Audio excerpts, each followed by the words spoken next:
Funnel trouble. Oliver didn't feel well. "I'm all stuffed up in my funnel," he complained. "I can't breathe properly." "Well, I gave your smoke box a good clean yesterday," said his fireman.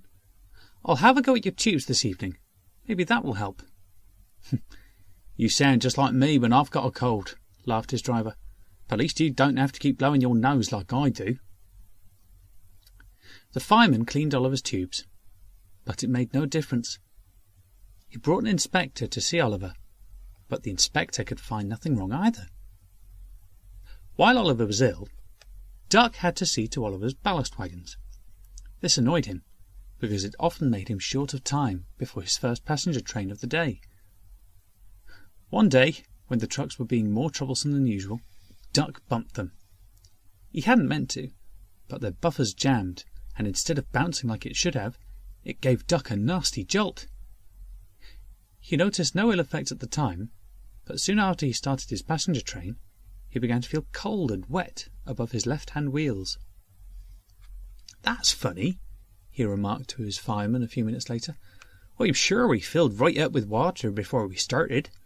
I can't have used that much already. Can you check the gauge, please?" But the water level continued to drop, and Duck's driver stopped the train and got out to take a look.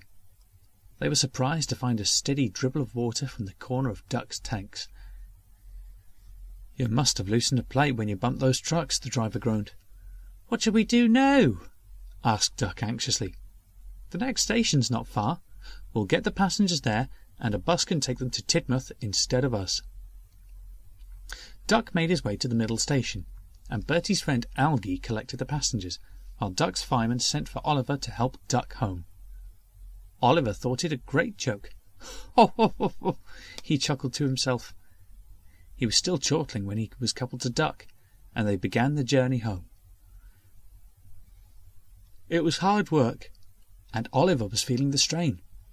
"Steady, Oliver," warned his driver. "Don't go putting yourself out of action too." Oliver, in fact, I'll do that again because I got the voice wrong. "Steady, Oliver," warned his driver. "Don't go putting yourself out of action too." Oliver heaved and hauled as hard as he could. Then he felt a sharp pain in his funnel, and suddenly something shot out high into the air. No one saw it land, but Oliver didn't care. He felt well again, and was able to bring Duck and the coaches home again in fine style. "You must have had something jammed across your funnel," said the driver. "The extra effort of pulling Duck unjammed it and blew out." "Yes, indeed," puffed Oliver cheerfully. "I feel ready for anything." "Good," laughed his driver. "Your train's due. You'll have no trouble with that now." And he didn't.